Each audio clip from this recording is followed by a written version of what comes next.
అందరికీ నమస్తే అండి. విశాఖ ఉక్కు కర్మాగారంలో నిన్న చాలా పెద్ద ప్రమాదం జరిగింది. 8 మంది సజీవ దహనమయ్యారు. మనం సాధారణంగా 45 డిగ్రీల ఎండ ఉంటేనే తట్టుకోలేం. అటువంటిది 1550 డిగ్రీల ఉష్ణోగ్రత ఉన్న లిక్విడ్ స్టీల్ వాళ్ళ మీద అమాంతరం పడిందనమాట. సో దాంతో వాళ్ళందరూ కూడా దాని కింద మాడి మసైపోయారు. ఇంకా కొంతమంది 6 తీవ్ర గాయాలతో ఆసుపత్రిలో చికిత్స పొందుతున్నారు. వాళ్ళ వీడియోలు, వాళ్ళ ఫోటోలు, వాళ్ళ మాటలు చూస్తుంటే హృదయం ద్రవించిపోతుంది, గుండె బరువెక్కిపోతుంది. చాలా దారుణంగా ఉంది వాళ్ళ పరిస్థితి. వాళ్ళని చూడలేం కూడా, చూడడానికి కూడా ఎవరు వెళ్ళలేరు. వెళ్ళి చూసినా సరే చలించిపోయే పరిస్థితి, అంత దారుణంగా ఉంది. నిజానికి ఇక్కడ ప్రమాదాలు ఏమీ కొత్త కాదు. ఇదే విశాఖ స్టీల్ ప్లాంట్లో గతంలో 2012 మే 12వ తేదీన, మే 22వ తేదీన స్టీల్ ప్లాంట్లో మంటలు వచ్చి ఒక ప్రమాదం జరిగింది. అలాగే 2012 మే 1వ తేదీన బ్లాస్ట్ ఫర్నెస్ 3లో పేలుడు జరిగి 2 చనిపోయారు. అలాగే 2012 ఫిబ్రవరి 6వ తేదీన ఒక ప్రమాదం జరిగింది. సో అయితే ఇంత భారీగా ప్రాణ నష్టం జరగడం మాత్రం ఇంతకుముందు ఎప్పుడంటే 19 మంది ఒకసారి చనిపోయారు. 2012లో జూన్ 13వ తేదీన ఒక ఘటన జరిగింది, 19 మంది చనిపోయారంట. సో అంతకుముందు ఇప్పుడు తాజాగా ఒక 14 ఏళ్ల తర్వాత ఇంత భారీ ప్రమాదం జరిగి ఇంతమంది చనిపోవడం అనేది మెయిన్ కారణం ఏంటంటే నిర్లక్ష్యం. సరైన పర్యవేక్షణ లేదు. పర్యవేక్షణ ఎందుకు లేదంటే సరైన సిబ్బంది లేరు, సరిపడా స్టాఫ్ లేరు. ఉన్న స్టాఫ్లో ఒక రకంగా అభద్రత. ఎందుకంటే స్టీల్ ప్లాంట్ విషయంలో గత కొన్నాళ్ళుగా ఏం జరుగుతుందో అందరికీ తెలుసు. ప్రైవేటీకరణ అని భయపెట్టి వాళ్ళని అభద్రతకు గురిచేసి ఉన్న సీనియర్లని, ఎక్కువ జీతం ఉన్న వాళ్ళని సాగనంపి నష్టాల్లో ఉంది, డబ్బులు ఎక్కువ ఖర్చు అయిపోతున్నాయి, మెయింటెనెన్స్ ఎక్కువ అయిపోతుందని చెప్పి సీనియర్ కార్మికుల్ని, నిపుణుల్ని సాగనంపి 20 మంది పని చేయాల్సిన చోట 10 మందితో పని చేయించి అలా ఇబ్బందులకు గురి చేస్తున్నారనమాట.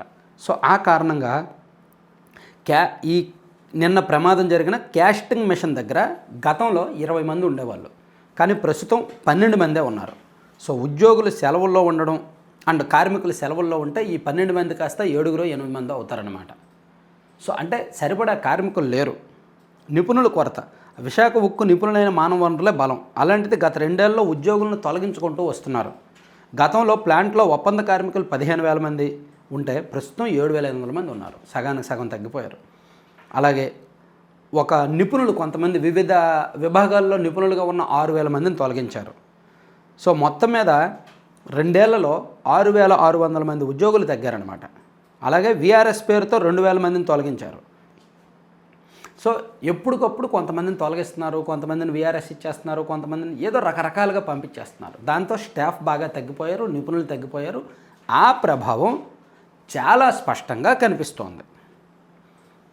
సో ఇక్కడ ఏం జరుగుతోంది?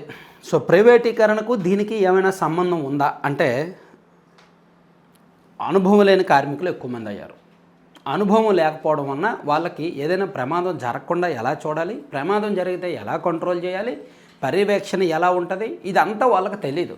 సో తెలియని వాళ్ళు తక్కువ జీతానికి అనుభవం లేని వాళ్ళని పెట్టుకొని కీలకమైన బాధ్యతలు అప్పగిస్తున్నారంట. ప్లస్ ఉన్న వాళ్ళలో కూడా అభద్రత. అరే ప్రైవేటీకరణ చేస్తారేమో, అందరినీ వీఆర్ఎస్ ఇచ్చి పంపించేస్తున్నారు, మా పరిస్థితి ఏమిటి అనే భయంలో ఉన్నారనమాట. సో ఇలా ఇది ఉంది. 2021 జనవరి 7వ తేదీన ప్రైవేటీకరణ దిశగా అడుగులు వేయడం ప్రారంభించారు. అక్కడి నుంచి ప్రైవేటీకరణ జరగదు అని చెప్తున్నారు. కానీ బ్యాక్ డోర్ నుంచి మాత్రం ప్రైవేటీకరణ కోసం చకచక అడుగులు పడుతున్నాయి. అసలు ప్రైవేటీకరణ జరగనప్పుడు కార్మికులను ఎందుకు తొలగించాలి? ఏమనంటే నష్టాలు ఎక్కువ వస్తున్నాయి, దాన్ని పూడ్చుకోవడానికి అంటారు. అసలు నష్టాలు ఎందుకు వస్తున్నాయి? ప్రొడక్షన్ ఎక్కువ ఉంటే దాని కెపాసిటీకి తగ్గట్టు ప్రొడక్షన్ జరిగితే నష్టాలు రావు కదా. అలా జరగాలంటే ముడి సరుకు ఇవ్వాలి. ముడి సరుకు ఇస్తే ఏ బాధ ఉండదు, కానీ ముడి సరుకు టైంకి ఇవ్వట్లేదు. అంటే ఒక కుక్కని చంపాలి అంటే అది పిచ్చి కుక్కని ముద్రేయాలి కదా. అలా ఒక ఫ్యాక్టరీని మూసేయాలి లేదా ప్రైవేట్ వ్యక్తులకు అప్పగించాలి అంటే అది నష్టాల్లో ఉంది అని చూపించాలి. అలా నష్టాల్లో ఉంది అని చూపించడం కోసం ఇలా ఎత్తుల మీద ఎత్తులు వేస్తున్నారనమాట. వేసి దాన్ని ఒక అంతర్జాతీయ స్థాయి అతిపెద్ద పరిశ్రమను కాస్త ఇప్పుడు ఈ దశకు తీసుకొచ్చారు. దీనికి ఏ ఒక్క పార్టీయో ఏ ఒక్క నాయకుడో కారణం అన్నాం. ఢిల్లీ వాళ్ళకి తెలుసు అసలు కారణాలు ఏంటో. సో వాళ్ళకి ఇక్కడ ఉన్న వాళ్ళందరూ బందీలే, బానిసలే. గత ప్రభుత్వమైనా బీజేపీకి బానిస, ఈ ప్రభుత్వమైనా బీజేపీకి బానిస. సో వాళ్ళకు ఆలోచన వచ్చింది, ఎవరో కార్పొరేట్ శక్తి వెళ్ళి పెద్దవాళ్ళని కలిశాడు, అది కావాలన్నాడు, సరే తీసుకో, కాకపోతే వాళ్ళు ఒప్పుకోరు, నెమ్మదిగా చేయిద్దామని చెప్పి క్రమక్రమంగా చేస్తున్నారేమో. అయితే ఈ ప్రమాదానికి ప్రైవేటీకరణకి సంబంధం ఉందని నేను చెప్పను, కానీ చాలా స్పష్టంగా నిపుణుల కొరత ఉన్నమాట వాస్తవం. కార్మికుల్లో ఒక రకమైన అభద్రత ఉన్నమాట వాస్తవం. 20 మంది ఉండాల్సిన చోట 12 మంది ఉన్నమాట వాస్తవం.